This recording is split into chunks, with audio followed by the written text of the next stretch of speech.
Here. There's a slight chance that I probably am going to miss a lot of stuff of this week's break. I didn't even make one last week once again, but who really freaking cares? Also, tooth extraction, Daffy Duck mode on. Quack. Anyways, this week's breaks, episode 12. So smoked in Ohio happened last week, I believe, and 2025. All I know is that Kobe was there, and yeah. Also, another thing, I guess I'm just referencing videos at this point. Big shouts to B-boy Kurt Rage, I think his name. Yeah, Kurt Rage. Originally from Virginia. I didn't know he lived in California. That's interesting. There's this video where he talks about his life, as a B-boy and traveling around the world, searching for his life goals or something. I feel like, if I was really somewhat active in the breaking space, I would kind of be in the same position as he is. I couldn't help myself but relate. But also the fact that he is also almost turning 30 is also relatable as well. But I didn't know he was a bartender. I mean, there's a lot of things that I didn't know. But it's always interesting to, know a lot of B-boys, and especially like what lifestyle they're going through in terms of like how they gotta pay the rent, how they gotta survive, and stuff like that. Also, in just a few minutes, you're gonna hear a freaking something in the background. I'm doing laundry, so it does the whole, this apartment actually does that. It just like, when like it's old school laundry thing, and then once you hear it, like you're gonna hear an alarm. And I guarantee in this video you're gonna hear something. I just know something's about to come up. I just know it. Okay, I just know it. But anyways, yeah, shout outs to Kurt Rich. Like, it's interesting to see these different perspectives. Like, he was chilling with Style Invaders in his trip to Belgium, and also he competed in some event in Vietnam or something. And I didn't know he was well traveled. All I know him from is usually around the U.S. But other than that, yeah, moving on. Non-stop battles. This is an event that I discovered through Jilu. I guess she was competing again, and this was one of the events that she competed in. Also, how many freaking times are we just gonna see Jilu? Like, it's always an automatic, like, I don't know. Listen, I'm a dude. I'm also a chubby chubster, okay? I'm a big back, okay? Big back snack attack, okay? That's me. And I don't feel comfortable ever, and I mean ever, showing my gut. To the point where whenever I compete, I'm wearing a shirt under.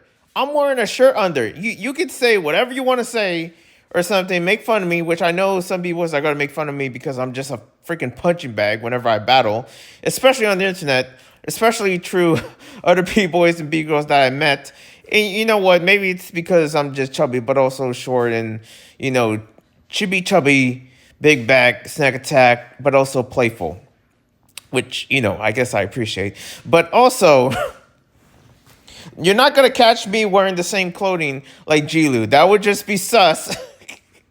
I'm just imagining just like any, like, like I feel like B-girls wearing that is probably for like somewhat the similar reasons, or I don't know. There's something about that I keep seeing, like usually B-girls that been around for a while already, okay? They've been around the game, and it's kind of a given for any B-boy and B-girl that your stomach is going to show. Specifically, if you're not wearing anything tucked in or under, your stomach's going to show whatever. Like, I feel like that's kind of like bound to happen. It's just surprising for all this time of seeing B-boys and B-girls going at it. I just never seen the butt crack whenever they actually break or something. Like, that's almost like a skill from especially top tier B-boys. But yeah, I never seen that with B-girls at all. I feel like, tucked in, and also they act, they have like the crop top, and that's always a go-to fashion with B-girl Jilu. You never see, I don't know if anyone ever heard anyone talking about B-boy or B-girl fashion when it comes to this space or anything like that. it's never really a big conversation or something, but it's always fun to actually dabble.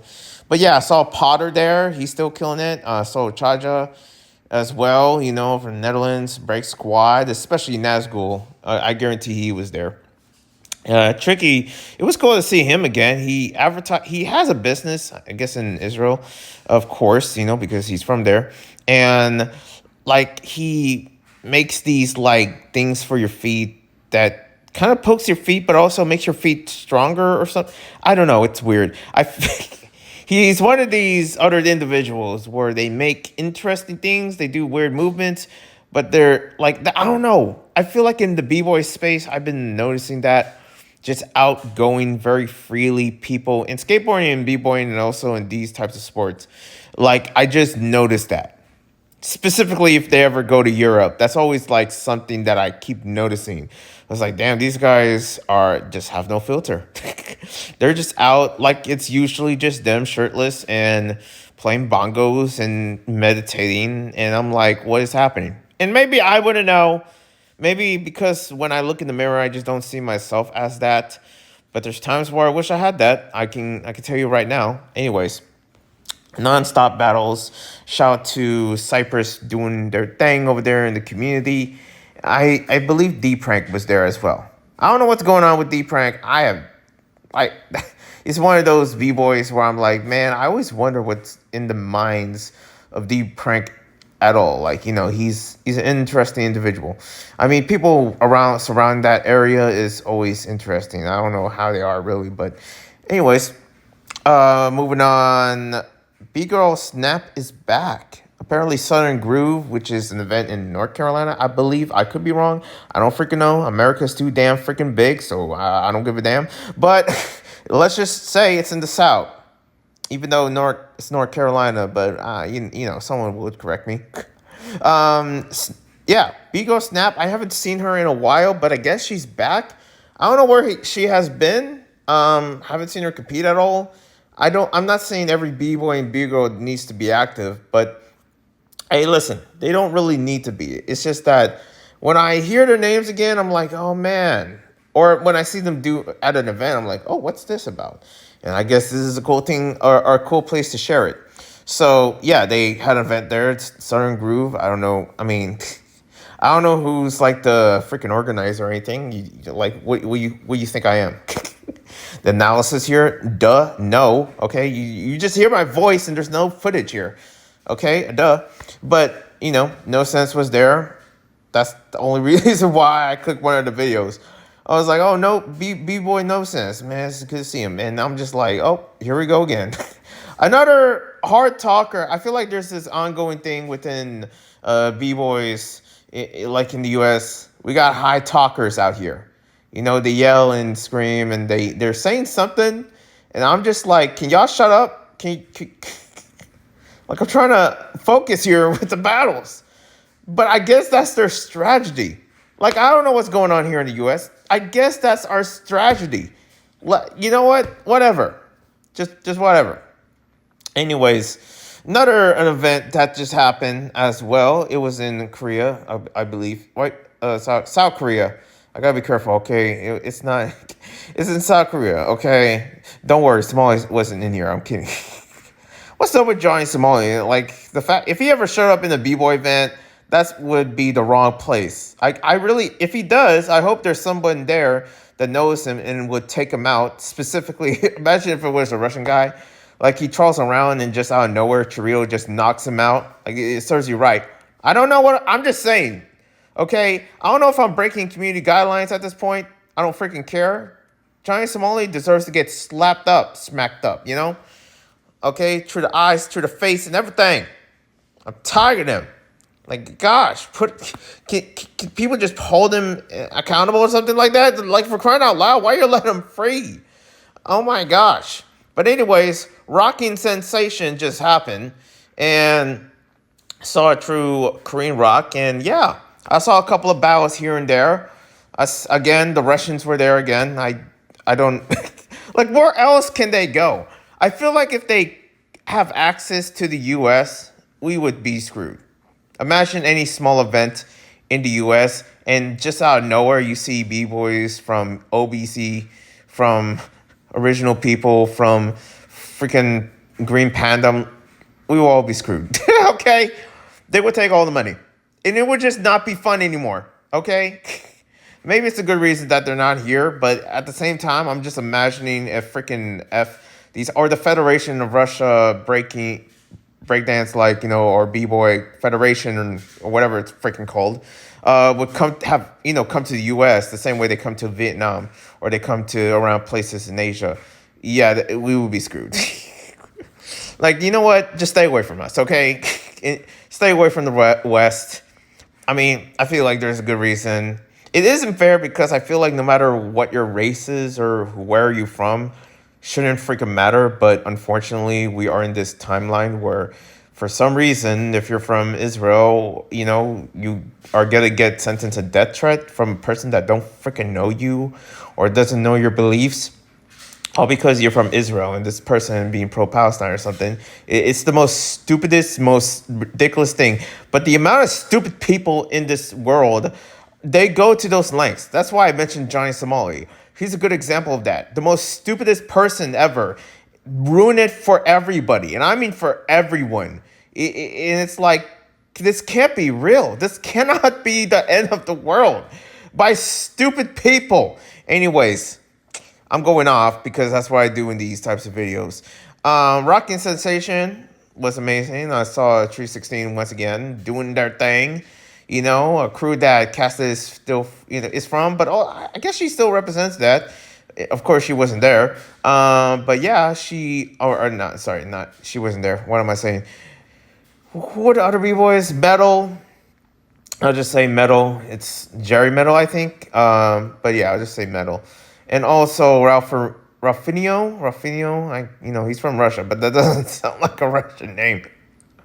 But they were there, going at it, going up against this other crew that seems to be there's this certain sense of style I noticed within, like, Russian b-boys in Korea. Like, it just doesn't blend very well, even though 316 has been there for, a while. They've been there for a hot minute of battling, coming back there again and again.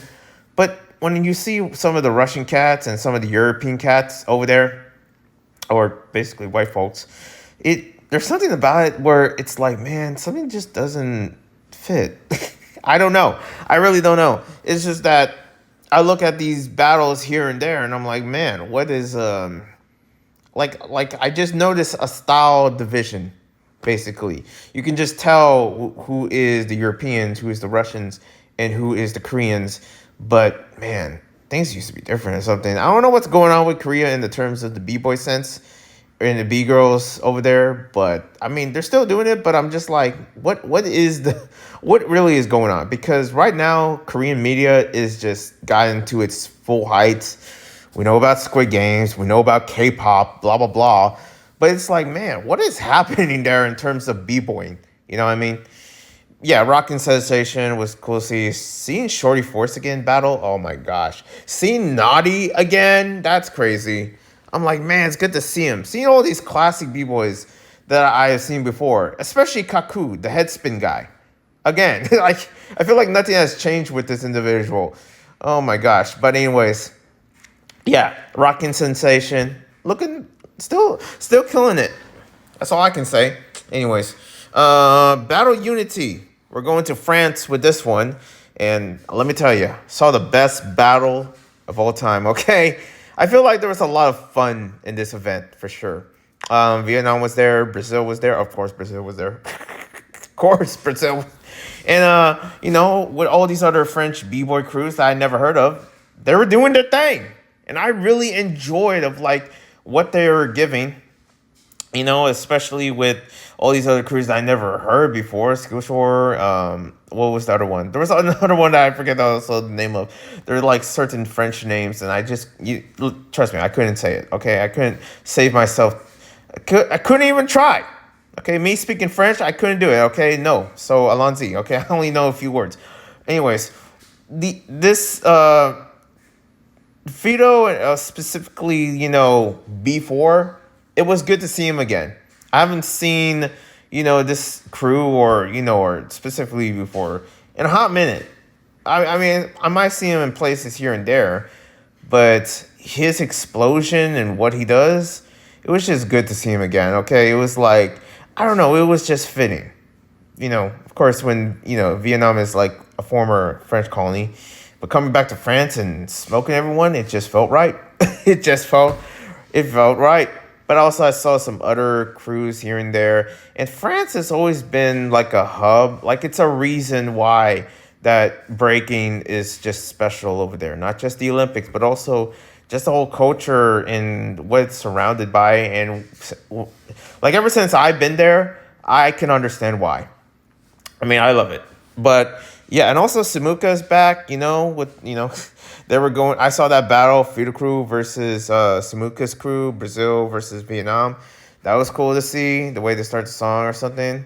Man, there's other B-boys and, B-girls there that I really can't name, but yep, of course. Anyways, let's get into the BC1 segment of this particular video. We're going to start with Canada. Yeah, Mass won. I feel like I almost said Pesto because he just looks like him. But yeah, B-Boy Mass was massive. That was terrible. I did see a bit here and there between, with other B-Boys. I feel like, Burn was doing his thing, of course. And, you got like B-Boy. Gosh, what was the other one that he freaking battled? Okay, it was Mass versus... Oh, yeah, Stray Kurt. Stray, or I'll just call him Stray. Whatever. Stray was killing it, so that was nice to see. And, of course, Emma won the B-Girl. Like, who's surprised, really, right? who's surprised? Like, of course, that was about to happen. But, yeah, Canada showing once again why they have the first Olympian. We get it, Canada. We freaking get it. Anyways...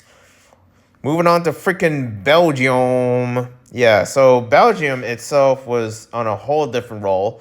My gosh, they were going full guns blazing, especially with Jabril. That kid needs to calm down. Like, you already travel, bro. Like, can't you just, like, take a break? Don't you have school or something like that? I don't even know if he's in college or anything. I guess he doesn't, knowing that this is his only way in life or something. But he's been around the world, and once again, he's going around the world again. I mean, sure, that's what we all do. As B-boys and B-girls, we live in a freaking airplane. That's like, at this point, just take a break. But seeing Camille win again, like, Camille, I feel like no one calls out Camille for being muscular. What's up with that? They only call her out like for being. I don't know why, but there's like this reference of, girliness. Like, with her compared to other B-girls, are you freaking serious? Listen, here's the thing about me, okay? I don't mean to offend anyone, okay? I'm just the most honest B-boy you can meet, even though my, sense of, kindness tends to deflate all that. But there's times in these videos where I'm like, yo, let me be real, okay? Let me tell you when I see these B-boys and B-girls. Especially with Mad Max. Still to this day annoys me.